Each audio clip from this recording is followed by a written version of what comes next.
Evening, everybody. My name is Josephine Taylor, Supported Development Manager at Leicestershire Rutland Wildlife Trust. Thank you for everyone for coming. We're just waiting for a few more people to come in. So if we'll just wait a few seconds before we start.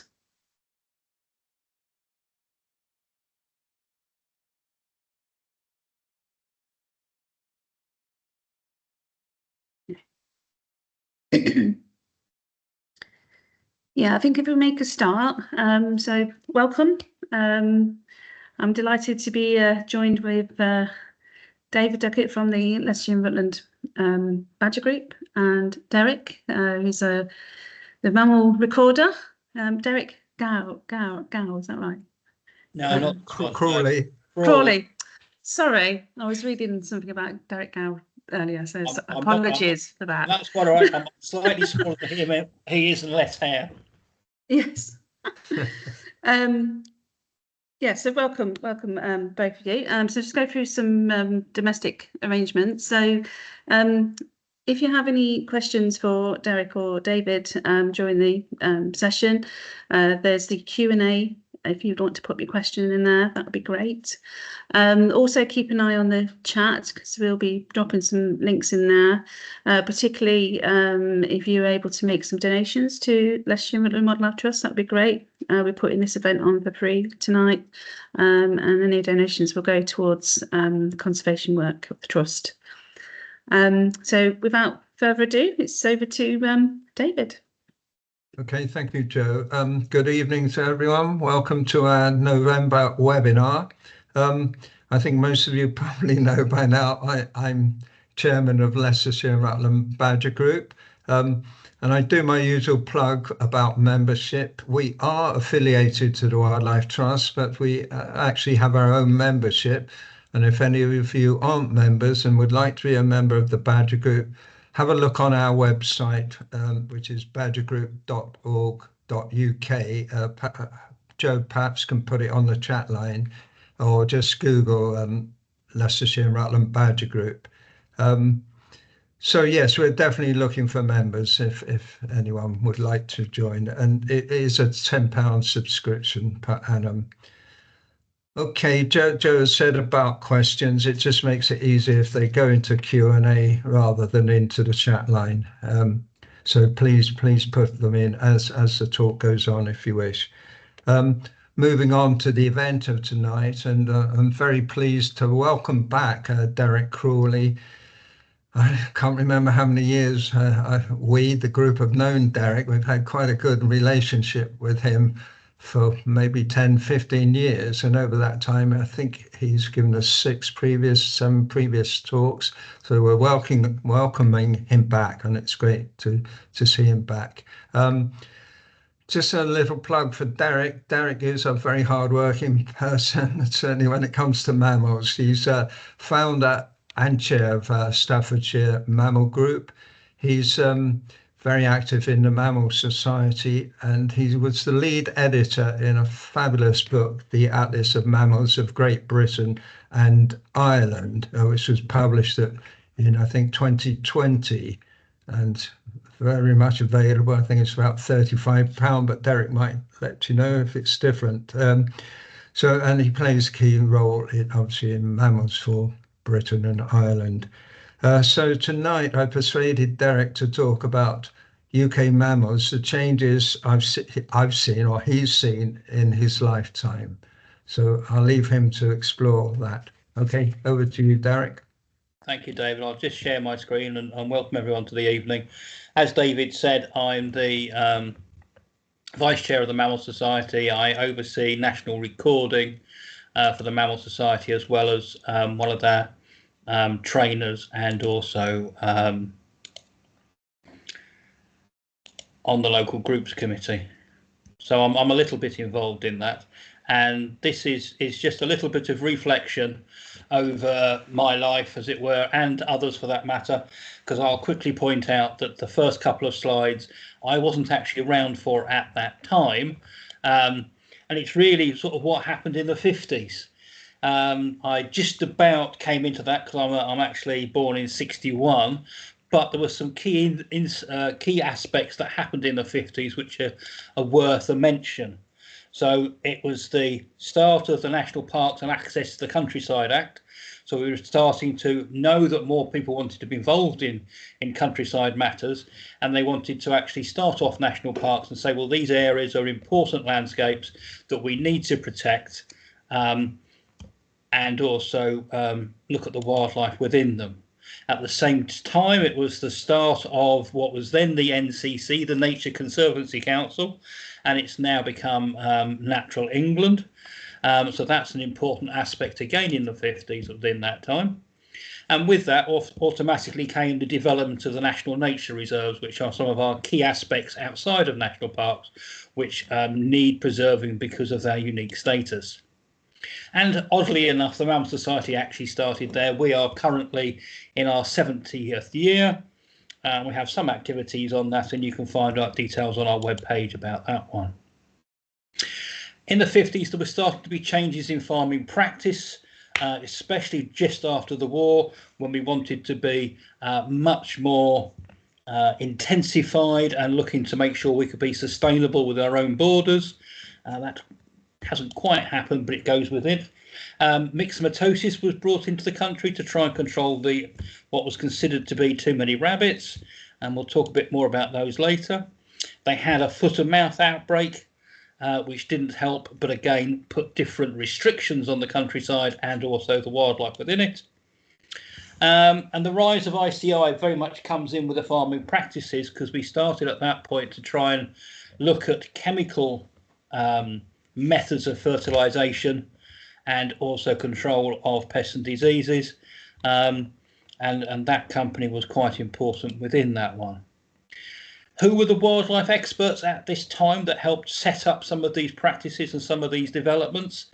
Well, it was basically ourselves. It was the amateur person rather than any professional person, because it was just at the onset of these things that those people then became professionals and had a job at it. So it was quite difficult. If we look back at the wildlife that was common in the 50s, I've cheated here with the good old haywain because it's got elm trees on it, and we generally don't see elm trees in this mature state anymore. And then there were various birds that were deemed to be common that you might now think are a little bit suffering. So starlings, house sparrows, even hedge sparrow, tree sparrows, and ducks in general.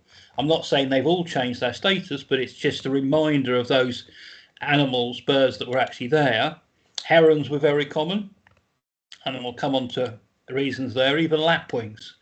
And I know this is supposed to be a mammal talk, but you can't talk about mammals without looking at the whole ecosystem that they're in, and therefore the birds do come into it, and they're easier to find, record and monitor than are quite elusive mammals. Were lots of ponds, lots of hedgerows in the 50s. But as we started to develop agriculture, quite a lot of these got filled in or ripped out, and we haven't quite got the same at the moment. Wildflowers and wildflower meadows were common. We hadn't again got down to the monocultures of grassland that we have today. And because of these, the amount of wildlife back then was an awful lot greater. And even at my early life, there was a lot more wildlife generally around than there is today. At the time, water voles were common. They were found frequently in both ponds, rivers and canals, and their status has obviously changed, and we'll talk a little bit about them later on. Harvest mice, a subject that we're currently doing national surveys for, were quite plentiful, and things like was that, and even the the red kites weren't quite so common. The ravens in this picture as well, just flying across here, again weren't common. They were very much restricted. Access tends to be towards Wales, tends to be towards some of the more wilder aspects of Scotland if you wanted to go and see these. And even things like the avocet was only just starting to have a comeback at that point. So you can see that as we developed the different national park schemes, the national nature reserves, we started to get much more involved in nature, both professionally but still on the amateur side, we had a change in some of this wildlife that goes through it. So although some of these birds are still considered to be quite rare, they are now more widespread because we understand them better. And as they increase, then the habitats that they're in increase and allow the mammals to actually come forward as well. So again, peregrines, very similar to otters, had a major setback because of organic pesticides on the birds of prey being top predator, same as herons. Their eggs got too thin because of DDT in the ecosystem, and otters suffered a similar one, but again being top of the food chain within the aquatic area, and they also suffered as well. But we'll hear a little bit more about those ones later. Badgers weren't as common as they are today. They were still plentiful, but as we've increased the amount of protection they get from cruelty laws, their numbers have increased until recently, where we've now got issues over culling, and we can discuss that a little bit more later as well. Mink, although present in the 50s, weren't at the high numbers, but again their fate has changed. The mink that we've currently got are American mink. They're an invasive species that we brought in. We brought them in for fur farming, and then they either escaped or we let them go, and they're now naturalized within our ecosystems, although what there is at the moment programs to try and eradicate them in order to try and save the water vole. And then there were certain plants that again hadn't really fully established themselves in the wider countryside, things like Himalayan balsam, Japanese knotweed, and even the ragworts. And then over the years, again, their distribution has actually grown tremendously. So if we start off, we're looking at rabbits. We had myxomatosis. It took out probably about 95% of the population. It changed the landscapes where they were, because all those chalk downlands were no longer being kept nice and low because of rabbit grazing, and therefore you develop scrub on it and everything else, and that changed the ecosystem on those hills and got rid of some of the butterflies and some of the unique species that you find in that area. Other areas are the same. We still have, although the rabbit population has increased over the years, and an awful lot of our predators have become reliant on rabbit as part, about 50% of their diet, we are now in a similar situation currently, where myxomatosis is still coming in, but there's also a viral disease which is taking out whole populations. So we are getting to the point of we're worried of exactly how many rabbits we've got left, and again what effect that'll have on the predatory species that rely on them as a food source. And if they change across to some other small mammals or other animals or birds that are there, how that'll change the wider picture of wildlife and biodiversity. We have the story of the squirrels to consider. Red squirrels were really quite widespread. Greys had become established, and there was a little bit of a north-south divide to a certain extent. And as the grey squirrel has developed its ability to move further north, it's taken away red squirrel areas that go with it. I think I've got nope, I'll come back to that one in a minute. And again, we'll look at that as it goes.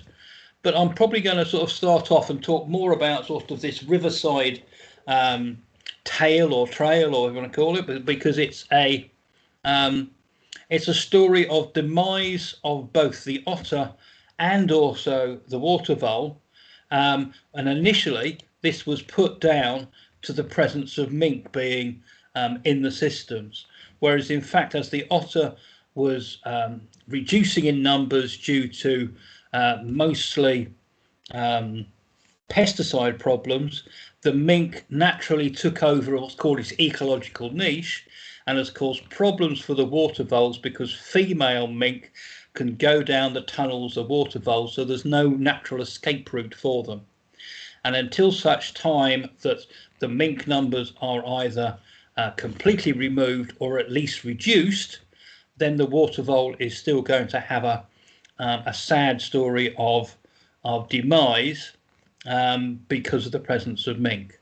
But what has happened over a period of time as the otters have come back, the mink have changed their habits on a river, and instead of being more nocturnal, become more diurnal. But still, if there are mink in the area, you're not going to have water voles. So one of the issues that you have, this is the habitat that all the three species are going to use. One of the issues that you have with this that everyone's got to deal with is the flash flood situation, where sudden downpour of rain, and we're getting more of those more recently, will change this into basically filling the bank sides completely. So they've got to have areas where they can have refuge away from this, and sometimes that can be an advantage. So if the water voles move away onto the top of the banks, they can actually get away from the mink to a certain extent. The other issue is that since the 50s, we had this wonderful idea that what we ought to do is make all the rivers as straight as possible so that it drains the water away as quickly as possible off the land, and therefore it's going to be better. But in fact, we found that didn't actually work, and at the moment there's an awful lot of effort going back to put meanders back in, to slow the waters down, to stop the floods coming further down into the floodplains and flooding out the houses. We're still very keen on using of controlling these areas, but what we're learning again slowly over time is instead of clearing the bank sides on both sides of the ditch, we do one side 1 year and one the next, to try and allow the wildlife to move from one bank to the other and to keep that protection going. So slowly we are learning about how to manage our land more favourably for wildlife rather than just thinking the benefits to ourselves. And this can be the issue. This is a natural floodplain. If you go and put your houses on it, there's going to be issues to go with it. But for mammals, less so for birds, once this area floods, you've got to find somewhere to go. You can't live in that water, so there's got to be a little bit of mobility around. And if floods become more regular, which they are currently, then it has a detrimental effect on that wildlife, because where it floods becomes a little bit of a presence desert. You don't find the species, they don't have time to recolonise until the next flood event comes along and takes out a proportion of the population. During this time, from the 50s onwards, we've had more leisure time. We want to do more things in the countryside, and therefore there's been more pressure on the countryside. There's been more road building, more house building, and therefore quite often you find that the landscape is being robbed of its natural materials. They're leaving big holes behind. These are filling up with water. These are absolutely great for lakes. The number of fishing community increases, and this was all happening when there was an absence of the main fish predator, the otter. So on a lake like this, you might have the ability to catch one of these large carp, which is worth about sort of £10,000 a fish. And if you then have an otter then come back into the landscape, as has happened, and kills one of those, you can understand that the fishery owner's not exactly happy. So there's again been changes there to try to work out the best way through and how people can survive with otters back in a landscape. And it's even come down to the fact now that otters will move away from the main rivers, walk up through quite small ditches into local towns and raid your own goldfish pond at home, or the one that's got the koi carp in it. And again, you're losing money and you're losing the effort you put in. And there's a large call quite often of what can we do to stop these predators from coming in. But personally, I quite like the fact that they're there. And again, as I said, the leisure time's actually there, so the pressure on the water has become greater, whether it be through to canal boats and the amount we use on the canals, or whether it's these artificial ponds that are being used for fishing and recreation. And that affects both the water vole, but it also affects other riverside things, because you've got not only the disturbance, but you've also got the pollution that comes with it. Now, as far as the water vole goes, high numbers. I can remember as a kid, you'd walk along the canal bank and every 100 yards you hear a plop as the water vole drops in. But with the changes in management and everything else, that's become less and less. They now become select areas where they are. And it's a case of trying to work out, if they're there, how can you protect them? And it's partly about management. It's partly making sure they have food all the way through the year. This is in winter, they're eating nettle leaves. Okay. And if we look at the atlases to try and see what's happening, then this is where it can get quite confusing, but at the same time very interesting. So the black and white map is from 1972, and the colourful map was produced in for the atlas in 2016. Now, although they both contain some similar data, it's nice to look at them and look at, there are certain areas where water voles have appeared, and there are certain areas where they've disappeared. And it's probably easier to look more towards the colourful map, where you've got the red triangles, inverted triangles, which basically takes the data up until 1992. Okay, but only shows in 1992. So you can see some vast areas where the water voles have not been seen since that date. You've got the round circles, that quite light green colour, where the animals have been seen, both up to 92 and also in the later survey period, 2005 to 2016. And then you've got the new records only, where we've managed to still find some in areas where we've never found them before, because more people are actually looking because of the demise that's happening. People then start to look at national surveys to try and work out exactly where they are to go with it. So you can see there has been some develop on both sides, but generally it's quite rare to see a water vole these days. And it's going to get worse depending on the level of mink that's there. So this is our Staffordshire map as of about 15 years ago. But if we look today, we've now probably only got about 10 records on that map because of the amount of mink that we've had coming through and the various changes on those areas. So in order to get back to this stage, the only way to do that is to start eradicating the mink by an active culling program. And we're doing that to a certain extent down towards the our borders with Shropshire, but again it's only in a small area and it needs to extend for an awful lot more. There is the Water for Life recovery program, which has basically started in East Anglia and cleared mink from those areas, and the number of water voles are actually returning to go with it. So here is our little friend the water vole, not exactly on the most pristine of rivers. They don't need the pristine rivers because the river is merely there as a means for them to escape. As long as they can have bankside vegetations that they can eat the water based plants such as irises, bulrushes, and also up onto the banks, then they're fine. So they're not a species that need pristine waters, although it always looks an awful lot better than having one stuck on the top of all this rubbish. This is where they can be confused with brown rats, and that again makes some conservation efforts difficult. They're also known as water rats, and therefore rats do have this bad press. In order to rediscover populations, the best thing you can do is actually see one. But if not, you can look for the field signs, and this is what we're actually looking for. We're looking for holes in the bank that are like a squash tennis ball, so actually wider than they are tall. Cut vegetation with fairly long sections with a 45-degree cut on the end of them.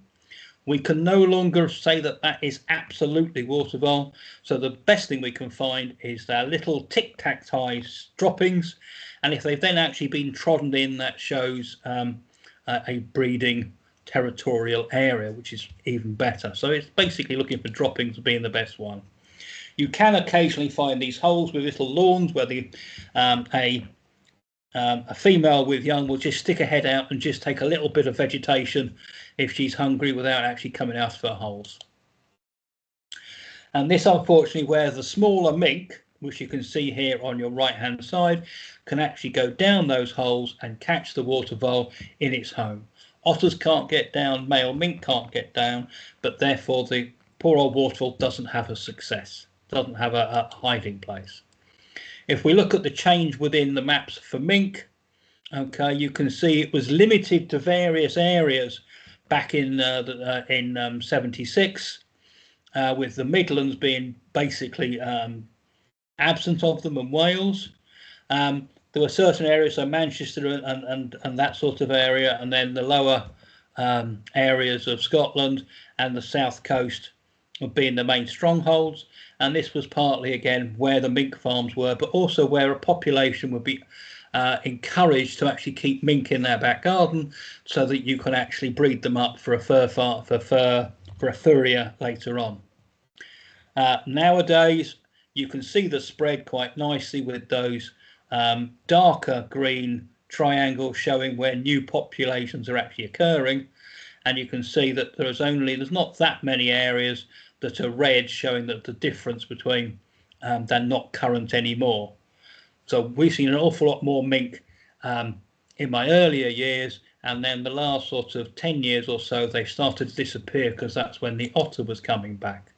And again, the distribution in Staffordshire basically just shows along the river systems, but that now looks slightly different. We then come on to the otter. Used to be very common in all our rivers and areas. Then, because of changes which we've discussed slightly before, it's there.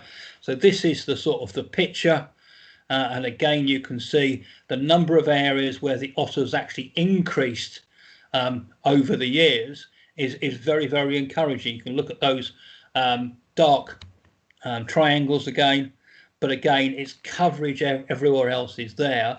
So this is all based on 10k squares, but it needs to be said that an otter has a territory of roughly about sort of 15 to 20 miles of river. Looks slightly better on a lake system, but you don't get very many otters within your space. But what you do get is, if you get the right habitat, then their numbers will actually increase quite nicely. And it's all about how much food availability as far as the space goes. Lakes generally do better than rivers because there's more edge space that you can do, and they seem to be more communal within that. Mink and their relationship, being smaller, otters will actually eat them, actually scare them off, so there's not a worry there. There was a thought at one point that it was just down to the mink when the otter disappeared, but in fact what we found is that it was change of habitats, it was loss of areas of bankside for the otter to actually hide in during the day, and again because of disturbance of the public being out and about. But most of it came down to the problem of pesticides that were being used. So there was a chemical called Dereldrin, which was used as both a sheep dip and also a seed dressing. And once these sheep had been moved through, they used to basically pull the plug, and all of that would drain into the river. Not a thought that goes with it. That would then kill some fish. Other the fish would actually hold the chemical in their body. The otters would eat it. Wouldn't kill the otter outright, but it affected its reproductive capability. So the number of young otters was an awful lot less, and therefore you had a crash in the population. On top of that, we found that fyke nets, so these are actually put out to catch eels. The otters would then go into these fyke nets and drown, and because they were at low numbers, this actually weakened the population even more. And then to try and get an otter to meet another otter was difficult because of this. So when I first went to university way back in it'd be about 78, 79, I'd never seen an otter. There was no otters about. There was just coming into a national survey. There were very few records being pulled back, and I think in the country there was only about 23% of all the sites were seen to be positive. We've just completed I think it's the 6th National Otter Survey, and that one now contains about 80% of all the sites have got otters. So that just shows you the change that they had to go through. But at the time of the 70s, every otter death was important, and we've still got problems with otters being killed on roads. I've actually found 3 myself this year, just in the last month, because as the water levels come up and start to spate through bridges, they force themselves up over the road. So when this is happening, what we've done to try and mitigate that is we've fenced off the areas so the otters can't cross the road. We've put in ledges underneath the bridges, so as the water level comes up, they can walk along the ledge and get to the other side. And that seems to work quite effectively. Myself, with my Staffordshire Mammal Group, we've actually produced some areas. So here we're trying to create an underpass through underneath a road where road casualties were happening, by actually cutting off one of the culverts and then allowing the otters to come through. And again, we laid the hedge, and we also then put a fence on there, so the only way for the otters to get across this road was to come up the culvert. And that did seem to work, and it worked not only for otters but also for other wildlife as well. And we also created artificial otter holts to try and help the otters actually establish themselves along rivers. And here you can see us hard at work making what's called a chamber holt right next to the River Trent. And although this floods every year, the otters will actually then clear out the tunnels and reuse it again. And we've even made stick pile ones, works on a similar basis. This one will have been rotted down by now, but again, it initially just gave enough seclusion for the otters to use to allow them to re-establish themselves along the river, which seems again works very well within that. And you can't even see where it is once we put all the rubbish and the wood back on top. And we carry out regular surveys to try and ensure we know what the population like and where those hotspots of casualties are. So now it's possible to see otters in the middle of towns, in most large cities. And again, when there's young about, so mum with cubs, quite often that appears on Facebook groups, and you can see those quite easily, whereas previously it'd be very difficult to do so. So the otter is quite a common sight now, but still a thrill to see. Even looking at these spranks, we don't always see the animal. We sometimes have to look at field signs to go with it. So these are footprints showing mother and cubs. And again, this one shows both mink coming down the page and otters going up, just so that we have that monitoring going on and we know what's happening to go with it. And again, similar, it's on all the rivers, but within Staffordshire, we're probably only looking at about 10 animals in all, and that's a full county. There was no way I was ever going to see a beaver when I was younger, with them being extinct. But now, with the idea of rewilding this last 5 or 6 years, maybe 10 years, we're now coming back to having beavers in the area, and they're starting to re-wet the areas and create better habitats on rivers that will help both the water vole and the otter to go with it. So for the 2016-2020 calendar, these were where beavers were currently seen in the wild, not in enclosures. So you had the River Tay catchment up in Scotland, and you had 1 or 2 around the Devon area on the River Otter that were there to go with it. But there were some older records where as well you can see at least one little pink triangle down the bottom. If we look at what the situation is at the moment, then these are all field signs that have been put onto Mammal Mapper, which is a Mammal Society app that shows where people have seen free living beavers not associated with enclosures. They might be escaped from enclosures, and some of these dots are more likely one animal. So it's not quite the way. If you've got a male who's looking for a female, then all the ones just north of Birmingham are probably the same one. And he's got he's got a notch in his tail, so when we see a picture we can work out who he is. He seems to escape from his enclosure probably about twice now, and he basically, the first time round, he went through we worked out about 150 miles of river just in Staffordshire looking for a mate until he walked into a pub and got caught. But he is out again and loose at the moment. So it's difficult within this picture just to see. You don't see an awful lot of a beaver. You basically see a head and not a lot else.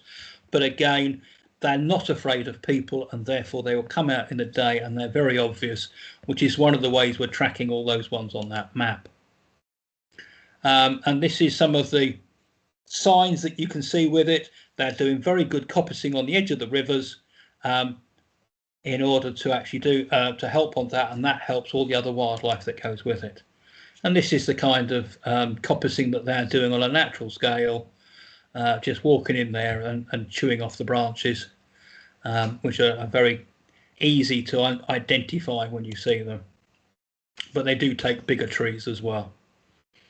Not always making dams on the larger rivers, they just live in the riverbank to go with it. But you can see they can do quite a lot of coppicing work and change the local landscape. They are known as landscape engineers when they create these dams that hold back sufficient water to then actually flood an area that goes with it. And once the beavers leave that area, then this is still there. Eventually the dam will fall apart, and again you get different landscapes to go with it. But it's very good for the invertebrates of the water and also the decaying ones on the woods, etc. And that's just a beaver hole on the bank on a much larger river. Again, if the beaver's not in there, then things like the otter will actually go in. Polecats is an animal that has definitely changed again. It was an animal just of Wales when I was younger, and then when I came up to Staffordshire about 30 years ago, we were starting to get just a few records to come in, and then with in about early 2000s, we started to find these animals were appearing all over Britain, obviously helped by man being picked them up and moving them somewhere else and them actually surviving. So when you start to look at the maps of these things, you can see that 72, they're basically just in Wales, where they are still found. Although some records are a little bit have gone with the red on the second map, but you can see the spread out from Wales as it goes to where they're actually seen moving across. So we have now found them in Cornwall, we found them in Kent, we found them in East Anglia. There's a good population up in the Lake District, and they're starting to move into Scotland. So that just sort of shows with this one. This is a medium-sized mustelid, so bigger than a stoat. It's about twice the size of a stoat. Rabbits, very important in their diet, but also will take things like rats. So they will move into gardens and actually look after your rat population. And you probably don't even know that they're there. And this is our distribution. There is some confusing with polecat ferrets. Polecat ferrets are similar to ferrets that people keep to actually go rabbiting, and then they cross with polecats themselves, and there gets a mix-up that goes with it. So this particular one here, I'm sorry it's out of focus, has a pinkish nose, and the eye stripe across its eyes doesn't come down to meet the nostrils, which makes this animal a polecat ferret. Whereas this one, although it's still quite light in the body, you can see that little bit of black comes down. The pink nose is still a little bit of a worry, so that's slightly better moving towards what a polecat should look like. And again, this one was caught in someone's garden, and again the pink nose still makes it a polecat ferret, whereas this one fell into a drain and had to get rescued. It actually got a darker nose, darker body on the whole, and it just about comes down to reach that nose. So that's more towards the polecat, as is this one, although the nose is relatively pink. And this was Gloria, again just took this in her garden. They're generally not afraid, so this is a young one taken on a phone camera, and I had one in my home in Staffordshire which basically walked into the house a couple of times because the young animal didn't have any fear, caught it, had a good look at it, let it go, and we haven't seen it since. So there were surveys specifically for polecats 20 2002, 2006 by the Vincent Wildlife Trust, and then following on from that we had our own national atlas produced, and again we showed the distribution of those to go with it. You've got harvest mice, which I never found when I was a kid. I was always looking for them. They should be really obvious to go with it. It wasn't until I came up to Staffordshire that I managed to see my first one. And again, looking at what the map looks like, it looks like there are lots of areas where harvest mice are missing. And therefore that promoted doing a national survey, which the Mammal Society is now in its 4th year of doing. And that is tending to find more records. Interestingly, we have got one record well at the top end of Scotland, so you wonder why the rest of Scotland hasn't got them. And again, we are finding that with doing survey work and actually physically going out and looking for them, you can see that we've now actually got a much better distribution of where we've looked to go with it. So if you want to look at the Mammal Society site, you can find a little bit more out about the National the Harvest Mouse Survey. As far as this picture goes, this is totally made up, but it does quite nicely show the problem is that harvest mice are no longer found in cereal fields. The cereal tends to be too far apart for them to actually successfully make a nest in there. And this is very much captive animal showing what's there, showing the prehensile tail. But the problem with that sort of area is that very quickly, because of mechanisation, it turns into this. And if there are any harvest mice in that area, they will get bailed without too much difficulty and killed. Instead, they tend to prefer the grasses on the edge. So that's tussock grasses such as cotsfoot, or onto the water margins where you're looking at reed canary grass and Phragmites and weeds and reed sweetgrasses, where they will pull the leaves together and make a round ball, as can be seen here. This one's a picture of one in blackgrass on heathland, which again, very characteristic little ball within it.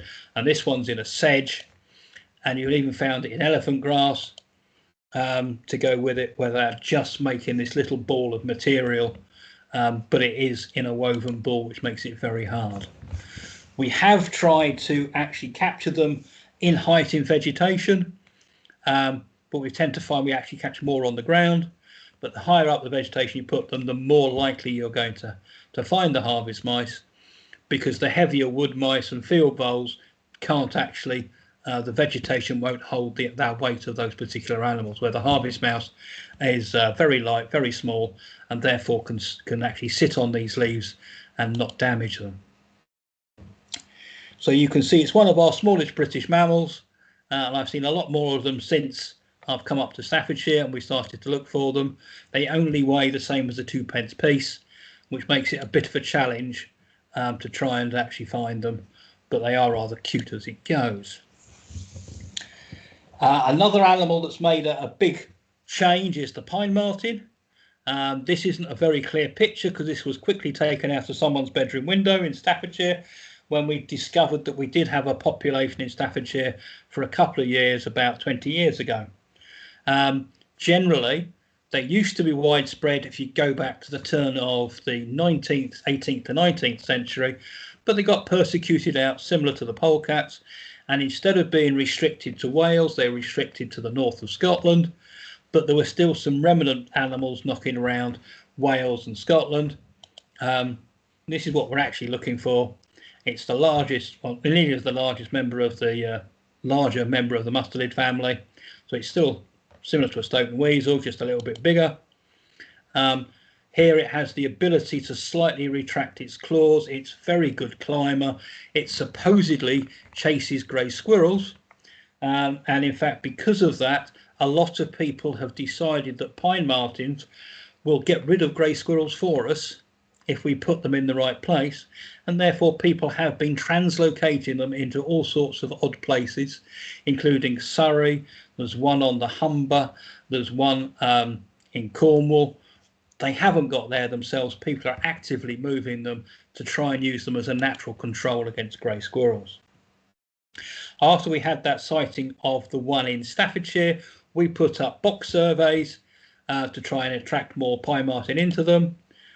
This is one of the boxes up on the trees here. And then we looked for scats to go with it to try and prove that they were actually a population within Staffordshire. That didn't happen. My neighbours in Shropshire currently have a population that, again, we're not sure where it came from. And what we try to do is look for their droppings and then DNA the results. And that generally shows us that we don't know anything about what we're looking at, because that little dropping there on the top of the hill, this is at Alton Towers, a good distance from the river, that turned out to be an otter. That little bit there turned out to be a stoat. This one that looked like a bird dropping, I thought it might be a pheasant or something like that, but that also turned out to be a stoat. So it dented my confidence as being a mammal detective, but it does show that sometimes things aren't as we imagine, and it goes there. So for now, whenever we find a scat, we mark it up, we send it across the Vincent Wildlife Trust, and they'll DNA it for us to show what's there. And we haven't found that many in England, so therefore they could now have done reintroductions in Wales, reintroductions in the Forest of Dean, and then more recently there's a reintroduction in Cumbria and another one in Devon, to try and bring these animals back into our landscape with our absence being of about 70, 80 years. So again, when you look at the actual population, way back into the 70s, it was basically North Scotland with a few records dotted about. But now, as we move forward, you can see the ones that we're seeing in Wales have increased. The ones we're finding in the Lake District and on are also there, and therefore it's doing well. But more in particularly is that the ones in Scotland have moved from the northwest down past the Great Glen and all the way now down to the borders as well. And these are records that we had for Staffordshire about the time we saw that initial picture, but that only lasted about 3 or 4 years. Then we lost all records, so currently we don't think we have any. Dormice was again a species that I always wanted to see but never did. You basically need to have a special mechanism. We tend to put up dormice boxes to find them. You can find them naturally, but it's far easier to put a box up and monitor the boxes. And again, we've seen we've rediscovered them in Staffordshire for after about a 60-year absence, and then we watched the population dwindle out of the boxes, and we haven't seen one for about 10 years. Nationally, again, there's a little bit of an issue. You've got this line that's there, and you can see that the distribution has changed slightly over the years, but that's partly down to reintroductions. So some of those around the Birmingham and the Midlands areas are there because of reintroductions have happened, rather than it being a population that's re-established itself.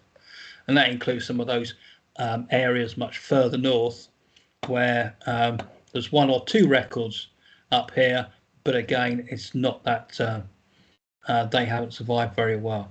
There's a population south lakes, which doesn't work out too badly, but again, it tends to be much more a southern species that go with it. But with the climate change coming, it might make that difference. And again, here we've got a few records of of dormice over the year, and it tends to be a natural population more out towards the Shropshire border, and more across the other way is a reintroduction population, and just a couple of odd ones in the middle of nowhere where we're not sure where they are. One of the reasons that people don't see them is that they're rarely out during the day. They tend to be nocturnal, live in woodlands, and therefore they're very hard to spot. They do make natural nests, very similar to a harvest mouse, but here you've actually got them sitting in other types of vegetation rather than it being within grass itself. And here are the boxes that we've used over the years. So it looks like a bird box, but the hole faces towards the tree, because we try our best not to discourage birds from using it, but it never actually works. So here's us just monitoring a population within the Staffordshire area.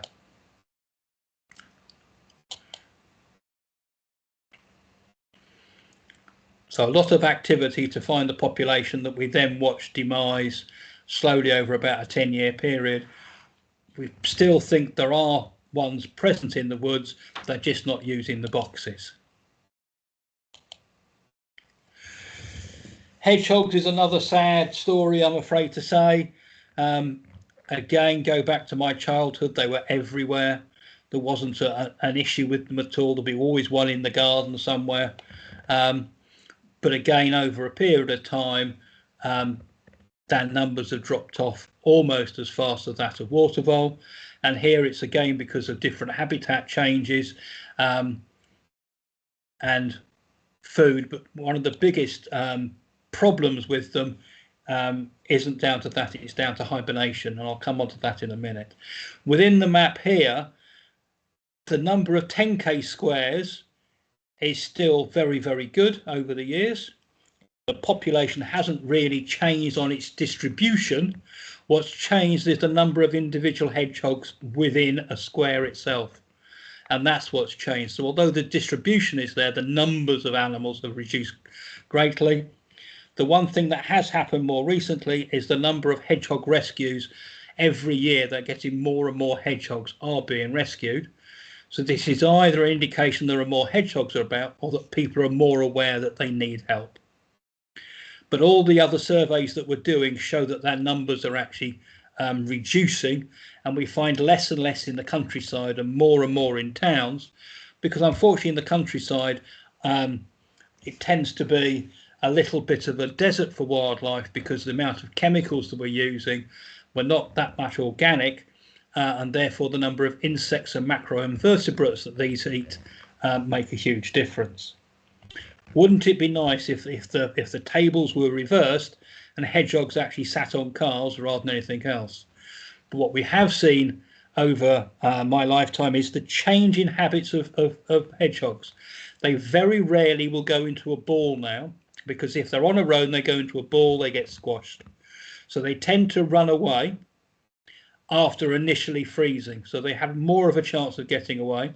To try and get one to roll onto a ball, when I found one the other day, I had to basically really disturb it until it would go into that ball, because it just didn't want to, because I wasn't a danger to it as such, and therefore it wasn't just going to roll into a ball, which is, as a kid, they always used to. One of their biggest issues is that they don't have sufficient areas to actually hibernate in. They're very, very fussy. They need somewhere where the leaves will actually hold still. So underneath young bramble is very, very important, very good area.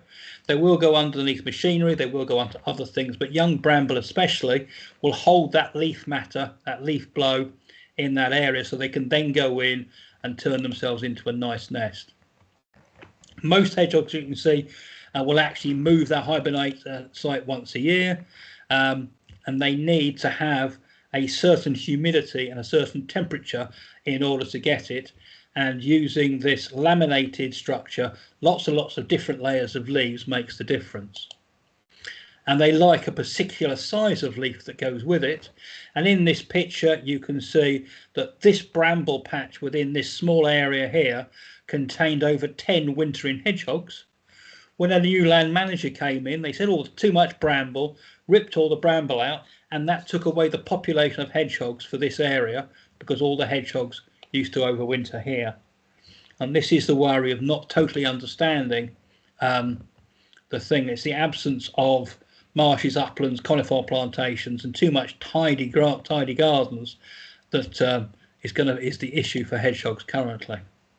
So again, if we want to protect them, yes, it's about bringing in ones at the moment, if they're still active, to maybe overwinter them in captivity, but it's really about trying to ensure that they get the habitats that they want, and some of the dangers they face are minimised. As far as it goes, we've had other animals that again have had great change. So this is roe deer. Now roe deer, as you can see from the map, black and white map, basically weren't present in the Midlands. And then when you look back at the history of roe deer, they were basically shot out or hunted out by the late 1800s, to the extent that they had to bring in some German roe deer to try and refill the countryside. And you can see that with a little bit of distribution on the southern Britain on the black and white map. And then as we move across to the more modern map, you can see how that spread has actually now come into the Midlands. It's gone down to the southwest. And even now, it's only in this last 5 years that we started to get numbers build up in Staffordshire, where they were absent before that for the last sort of 200 years.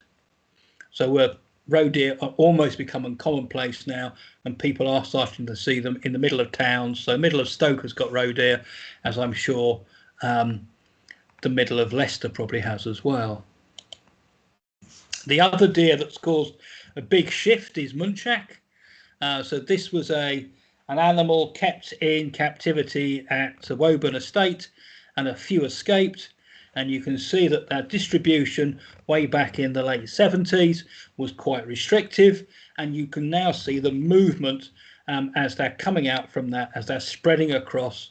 We have them in Staffordshire. They're now moving up towards some areas, the north of the area, but they haven't quite got much past Manchester at the moment. But given time, they will basically march past. When they're at low numbers, you don't see them very often. And I saw this when I was down south, working down south, and I came back 10 years later to work in another area down there. And between that period, they'd gone from a shy animal to one that was so common it would sit in your back garden all afternoon without a problem, and just eat your roses and everything else, because they were that common. They had small populations, and they were everywhere. We're starting to get that a bit further north, and I'm sure you might have seen some across in Leicestershire. So we've now come back to the idea of the squirrels. Okay, the problem here is that the grey squirrel carries a disease, a squirrel pox, which it gives to the red, and the reds can't survive it, and therefore they die.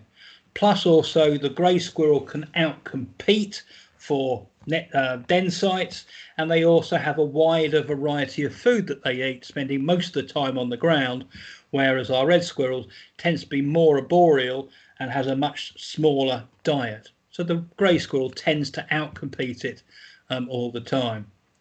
And if we look back at the two grey maps to see what it was like back in the 70s, you can see there were a stronghold of grey squirrels basically coming out from London, where they escaped from London Zoo, and they spread very well across there and across Wales.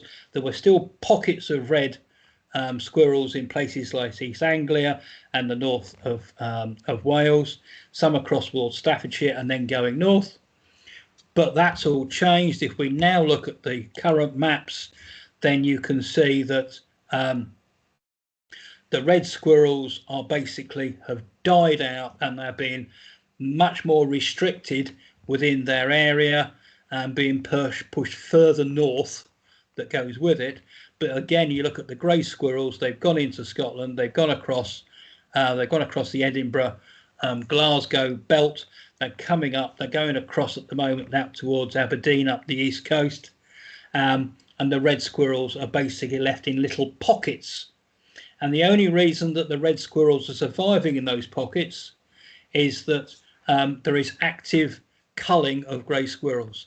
So if anyone sees a grey squirrel, they basically get it either caught in a live trap and then shot, or shot directly. And it's again, it shows that if we don't have this control of some of our mammal species, we can't actually save some of the others. So unfortunately, it's lethal control on grey squirrels and mink to try and protect water voles and red squirrels. And again, if we get too many deer, there tends to be a cull on the deer, because again, the damage that they do, and also the chances of collisions with cars, means that the population, because it doesn't have a natural predator, just moves on. We've looked at the rabbits already.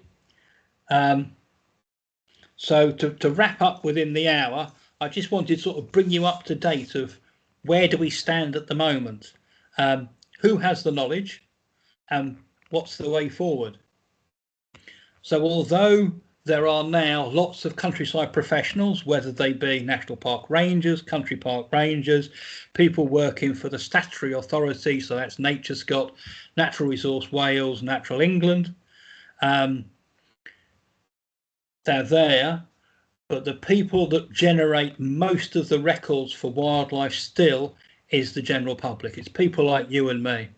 And the more we can contribute, then the more the professionals can look at that data and go, well, actually, we need to do this. We need to change those laws. We need to do something else to go with it. The way forward is to keep on monitoring, but also to look at how we can enhance our landscapes using natural rewilding, if you like. We can actually bring in different species to try to readdress the balance, the damage that we've done. I quite often think of ourselves as being natural gardeners. We want to change the way that we manage our green spaces. We want it nice and neat and tidy, where wildlife wants the reverse. And therefore, sometimes we need to step back and let nature take its course, which is that just let go and let nature take over. And sometimes we can help it on its way by maybe bringing back things like beavers. And there's always the talk of bringing back some of the larger predators. We've already looked at pine martens coming back as a to fit in with that, and there's talk about bringing wildcats back as well.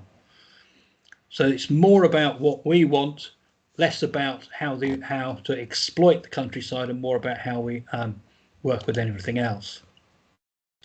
I have found when I've been out and looking for mammals that we get some of the best natural scenes where we're not seeing the town element that comes in, whether it be misty days, whether it be wonderful sunsets to go with it. And that's me finished within that. Let me just stop that and stop that. I think I've done quite well to keep to my hour.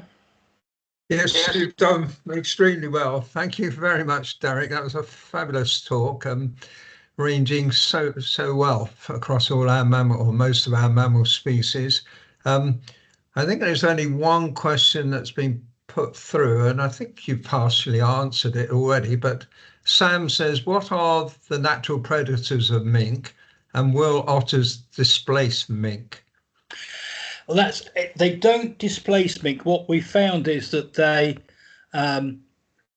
they've made the mink change the way they behave. They used to be more nocturnal and active dawn and dusk, the same as otters are. But now, as the otters are into that time span, they force the mink to become more active during the day and maybe push them slightly away from the riverside. So they're now going a little bit up the hedgerows. But when we look at droppings that are left behind and trail cameras, which has been the big difference in recent years, you can still see them in the same area. So within a marking territory, a spraint area, you'll see the otter is sprainted there, and within 20 minutes, half an hour, a mink will come along and do the same. So they're not actually competing. If a otter meets a mink, it'll try and kill it. It'll be looked at as food. They're about half the size, and therefore the otter would win every time. Okay, thank you. And just on otters, in my youth, and I'm a bit older than you, Derek, hunting of otters was certainly commonplace in certainly the West Country or Southwest. Did that cause much impact in the decline, or was it? No, was it mainly chemicals, pesticides, etc.? It was chemicals and pesticides. In fact, it was the hunting fraternity that actually made the conservationists aware that there was a decline. They were turning around and saying, we can't find any otters to hunt. Something's gone wrong in the system, because they always used to be there. So they highlighted it. They put a natural ban on hunting. So they might hunt, but they wouldn't kill. And Sometimes several packs would have to come together in order to have a hunt because there weren't the otters to be seen. Unfortunately, the conservationists had a knee-jerk reaction, which was, well, it's got to be your fault because you're hunting them. And an awful lot of information about otters was lost in that interim period. The idea of those artificial otter holes that you saw on the talk, that actually came from hunts. That's what they used to do, so they knew where to find the otter that they wanted to hunt. Hunting's a very emotive thing, but generally people who hunt want the animal to be there. It's not about control, it's about the sport. It's not right that they ought to hunt with dogs, etc., but the knowledge they had of otters was great, and we missed out a trick. We could have put otters back onto the road of recovery quicker if we'd actually listened to them. Okay, and continuing on otters, from your distribution maps, which I take it came from the Atlas, it looked to me like otters had declined in Scotland. Have I misread that map? The numbers have gone down slightly, or their distribution has gone down slightly, but they're still basically there. Well, I was thinking more of distribution, I think, yeah. You can't see numbers within these maps. It tends to be distribution. There is a slight lack of distribution, but there's been more developments on roads and things. And then on top of that, the area that still hasn't recovered tends to be Kent, Sussex. So that's the area that still is quite isolated from otters. The ones in Scotland are easier to find on the coasts than they are inland, but they are there. Okay, I don't think there are any more questions come through, so I'm going to end with the last one, and that's about eradication. Thinking back again in my time, the only mammal that I recollect that's been eradicated in UK is the coypu, but that was confined, I suppose, to East Anglia. Is it realistic to think that we can eradicate mink or indeed grey squirrel? I was lucky enough or unlucky enough, depending how you look at it, to see coypu. I used to watch them at Minsmere, and again, because they were restricted to that area, generally, it was quite easy to eradicate. But part of that eradication was the fact that the people who were trapping them were promised to be paid for a 5-year period, and if they eradicated them before that 5-year period, they got free money for how many years were left. So there was an incentive. Whereas quite often for other people, when they are trying to eradicate, so things like when moles are still killed by some areas, they come back again because it's in the person's vested interest not to take them all out. For mink, what they're doing, and the whole of Norfolk and Suffolk is at the moment mink free, and it's been mink free for 2 years. And what they've done there is that the mink trap, which is a live trap, the law states that if you set the trap, you've got to check it every 23 hours, ideally every 12 hours, to make sure that there's not an animal in there that's going to be suffering. The big change that happened is that they've made that same trap, but they've now put a device on it that will tell your phone if the door shuts. Okay, and providing that as soon as you get a phone call to say the door is shut on this trap, you go out and look, then you can either release the animal if it's not a mink, or you can euthanize it if it is. And to help the mink try to find the trap, they're using a scent of another mink to try and bring it in. And using that policy, although it's still expensive, they have managed to completely take out mink in those 2 counties. They've now moved it out to the next collar of county, so it's Lincolnshire, Cambridgeshire, Bedfordshire, Hertfordshire and Essex. Well, I think Leicestershire are going to be joining. We've got activity here. Yeah, and that makes a difference. And I think that if we can do that, it works out very well, but it's a constant thing. You can't stop. You've got to keep those traps out. So if another animal does find its way in, it's taken out relatively quickly. So I think the eradication of mink is possible, but you're looking on probably another 10 to 20 years to achieve it across the country. And then they might look at grey squirrels. Grey squirrels around red squirrel areas already being managed, and they're still talking of a oral contraceptive to try and help that happen. It ought to be said that although pine marten will take out grey squirrel in preference to red when they're both present, once it's got rid of the grey squirrel, it'll eat red squirrels, but that's a natural balance. Okay, that's excellent. Thank you very much. Yes, it's been a wonderful talk, and there's something on chat saying, and I think this sums it up, fabulous presentation. Thank you. Love to see more like this. That's from Sam, I think. So that sums it up, and that's what I'm saying. So thank you very much, Derek. It's been number 7, I think, or number 8, and it's always good to hear from you. Thanks for people viewing, and thanks to the Wildlife Trust for hosting it. Joe, do you want to just come in and say goodbye or say anything? Are you there? Yeah, I'm here. Yes. Thank you. Fantastic presentation. Thanks, Derek, for your time and all your wonderful knowledge of all the mammals and how it's changed over the years. Really fascinating. I was born in the 70s and I've seen a lot of changes myself. So particularly hedgehogs. It's heartbreaking. I haven't seen a hedgehog for such a long time. So yeah. What I ought to say is I forgot, but if you think about, we always think the doom and gloom of the changes being negative, but when you look at the number of things like buzzards, red kites, raven, they've all come back, and some of the mammals are, doing better, as we have seen. Yeah. Well, thanks ever so much. I have put a little thing about donating to the trust to support the work that we do for conservation and to help reintroduce mammals. We're doing a lot of work around water voles at the moment, and a project with dormice as well. So if you are able to donate, all that money will go towards that work. That'll be brilliant. Yeah, and that wraps it up. So thanks everyone for attending, and we'll see you on the next one. Thank you, Derek. Yeah. That's the applause from the audience. Okay. Yes, thank you. And thank you, Joe. Okay, bye everyone. Take care, everyone. Good night.